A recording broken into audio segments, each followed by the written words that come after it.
Tu peux avoir 10, 20, 30 ans dans les Seigneurs, mais en matière de spiritualité, tu restes un bébé. Pourquoi? Parce que tes os n'ont jamais eu le temps, n'ont jamais eu l'occasion de se développer. Et même pour coordonner tes mouvements, même pour avancer avec le Seigneur, c'est difficile. Pourquoi? Tu n'as pas de connaissance solide de la parole de Dieu. Ton esprit n'est pas assez nourri. Tes os ne sont pas assez solides. Et quand il y a une petite...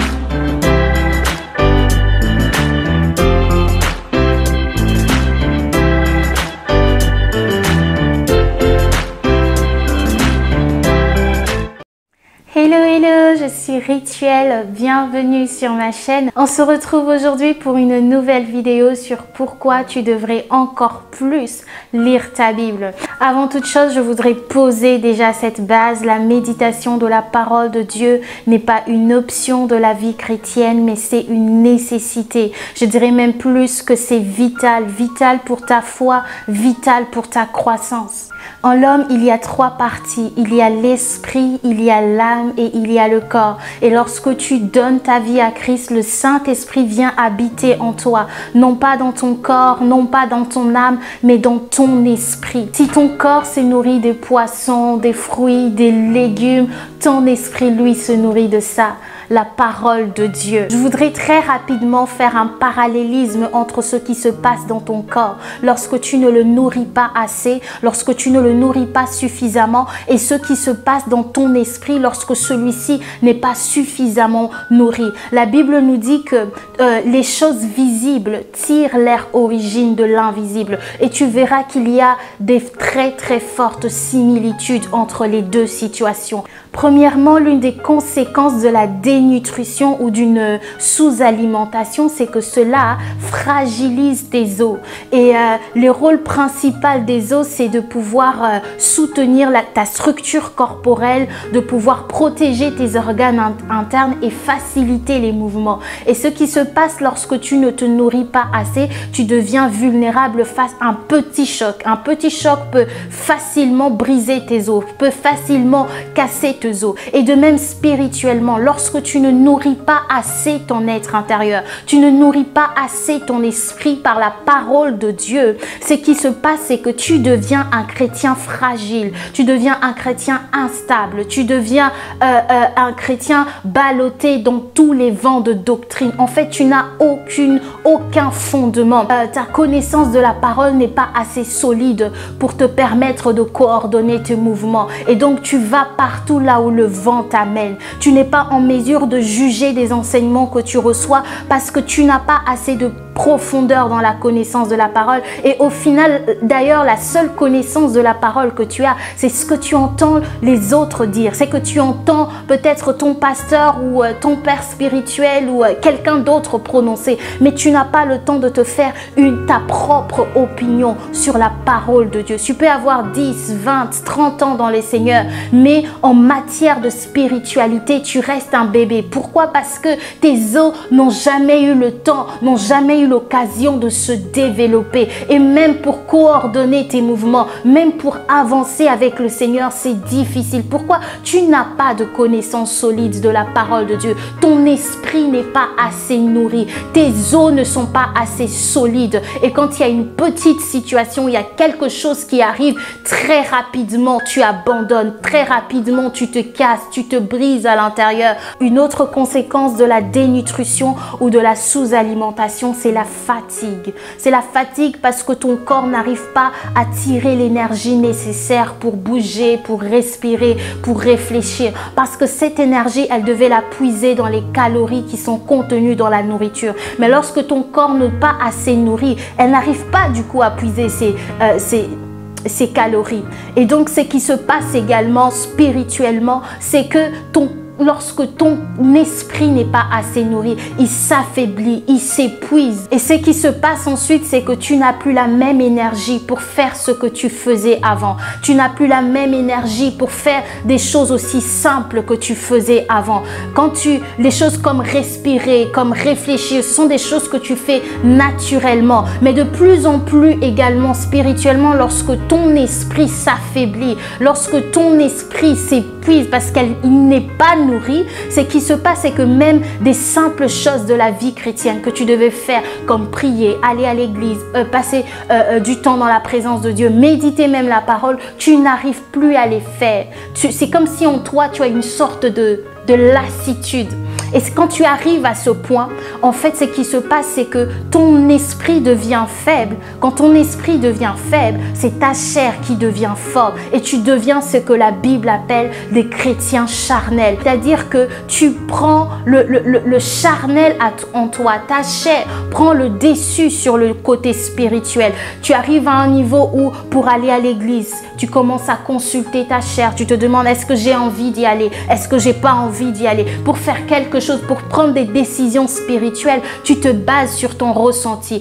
On m'a fait ceci, on m'a dit cela, on n'a pas fait ceci, on m'a pas dit cela, j'ai envie, j'ai pas envie. En fait, tout ce que tu fais, toutes les décisions que tu prends, c'est sur base de ce que ressent ton corps et non de ce que t'inspire le Saint-Esprit. Et là, quand tu arrives à ce niveau-là, il y a un problème. La Bible nous dit, comme on l'a lu dans Galates 5, marchez selon l'Esprit et vous n'accomplirez pas les désirs de la chair. Il dit, le désir de l'Esprit et de la chair sont diamétralement opposés. Tu ne peux pas avoir la chair qui domine en toi et en même temps vouloir marcher selon l'Esprit.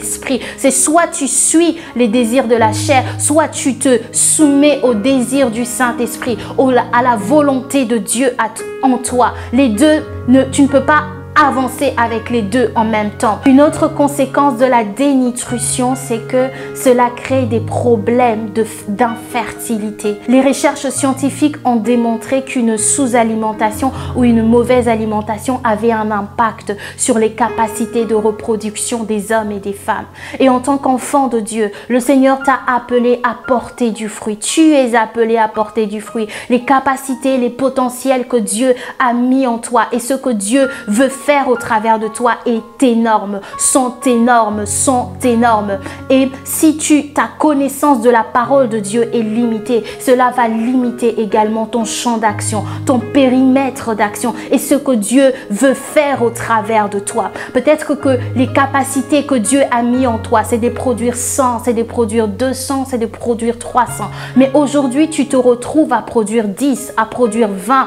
Pourquoi? Parce que la connaissance de la parole que tu as n'est pas optimale pour te permettre de produire 100, 200, 300. Alors, j'aimerais vraiment t'encourager ce soir à nourrir encore ton esprit. Parce que dis-moi, comment le Saint-Esprit va t'inspirer une parole que tu n'as pas lue, une parole que tu ne connais pas. Mais plus tu vas nourrir ton esprit, plus tu vas augmenter dans la connaissance des Écritures, dans la connaissance de la parole de Dieu, plus même tu seras encore un instrument entre les mains de Dieu. Alors que le Seigneur voudra parler à quelqu'un ou que tu seras en train d'exhorter ou d'encourager quelqu'un, le Saint-Esprit va te révéler une parole et te dire, regarde ce qui est écrit, parle-lui de Matthieu. Ah oui, et puis tu lui dis directement, dans la parole de Dieu, il est écrit ceci, il est écrit ceci. Le Seigneur a dit, je serai avec toi, je ne t'abandonnerai pas, ne promène pas de regard inquiet. Toutes cette parole, en fait, le Saint-Esprit va te les rappeler parce que tu les auras déjà lus, tu l'auras déjà pris connaissance de cela en amont. Voilà pourquoi j'aimerais vraiment t'encourager à méditer la parole de Dieu, à nourrir ton esprit de la parole de Dieu continuellement, chaque jour. Autant ton corps en a besoin, autant ton esprit en a besoin. Car si la méditation de la parole de Dieu te permet d'être en bonne santé spirituelle, la prière, elle, te permet de te muscler spirituellement. Donc j'aimerais vraiment t'inciter à être un chrétien équilibré entre la prière et la parole et la prière. Quatrièmement, n'est pas assez nourrir ton corps affaiblit tes défenses immunitaires. C'est-à-dire que ton corps devient vulnérable face à un petit microbe, face à un petit rhume. Tu as du mal à combattre cela. Et également spirituellement, c'est ce qui se passe lorsque tu ne nourris pas assez ton esprit, lorsque le spirituel en toi n'est pas fort. Ce qui se passe, c'est que tu deviens vulnérable face à toutes les attaques de l'ennemi. Tu deviens vulnérable face à toutes les attaques de l'ennemi. Et vous savez, lorsqu'une personne a des globules blancs qui ne sont pas assez fort. Même une maladie bénigne peut entraîner la mort. Une maladie bénigne peut entraîner la mort. Et donc également des petites attaques comme ça de l'ennemi va te toucher, va t'affaiblir au point où tu te retrouves à faire des choses que tu n'aurais même pas pensé dans ta vie que tu allais faire. Où tu te retrouves loin du Seigneur pour des petites choses, des banalités, t'emmènent à quitter une église, t'emmènent à abandonner, t'emmènent à laisser tomber. Tu as l'impression de ne plus avoir de patience. Tous les coups que l'ennemi envoie contre ta vie, tu les reçois en plein fouet. Parce que le spirituel en toi est faible. Le spirituel en toi est faible. Voilà pourquoi j'aimerais vraiment t'encourager à lire la parole de Dieu. Et la Bible, nous voyons même l'exemple avec Jésus. Alors que le diable est venu le tenter dans le désert, la Bible nous dit que le Seigneur a répondu. Il est écrit. Quand il est venu encore parler, le diable est venu encore parler en lui disant: si tu es vraiment le Fils de Dieu, ordonne que cette pierre devienne du pain. Il lui a dit encore: il est écrit. Les Écritures disent que tu ne vivras pas de pain seulement, mais de la parole, de toute parole qui sort de la bouche de Dieu.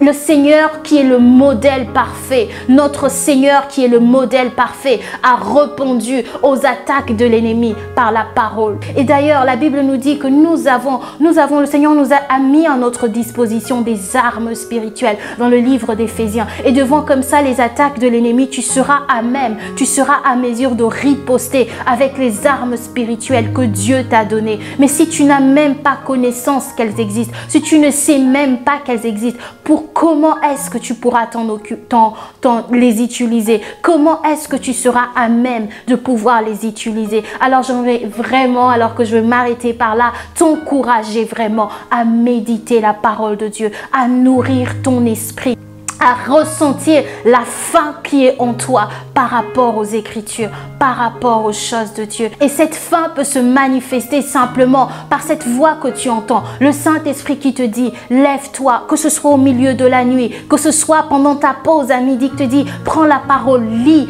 prends la parole, lis. C'est un appel à te dire: nourris ton esprit, nourris ton esprit. Et j'aimerais vraiment t'encourager à le faire. Donc je vais m'arrêter par là. Si cette vidéo t'a béni, n'hésite pas de la partager. Et si tu n'es pas encore abonné à la chaîne, n'hésite pas, clique ici en bas, abonne-toi pour ne rater aucune des prochaines vidéos.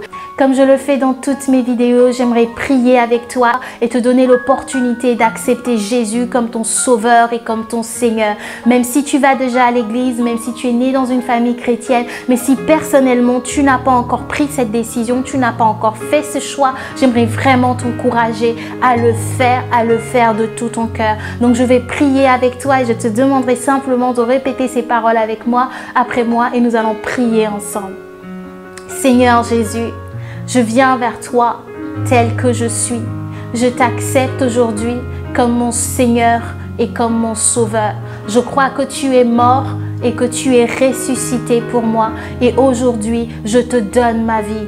Pardonne mes péchés. Lave-moi par ton sang et viens m'aider à marcher dans la crainte de ton nom. Au nom de Jésus. Amen. Si tu as fait cette prière, je te dis bienvenue dans la famille de Dieu. Trouve-toi une église où la parole de Dieu est annoncée dans la vérité. Et aussi, procure-toi une Bible pour que tu connaisses toutes les promesses que Dieu a dites sur ta vie et tout ce dont parlent les Écritures. Que Dieu te bénisse abondamment et je te dis à très bientôt. Bye bye.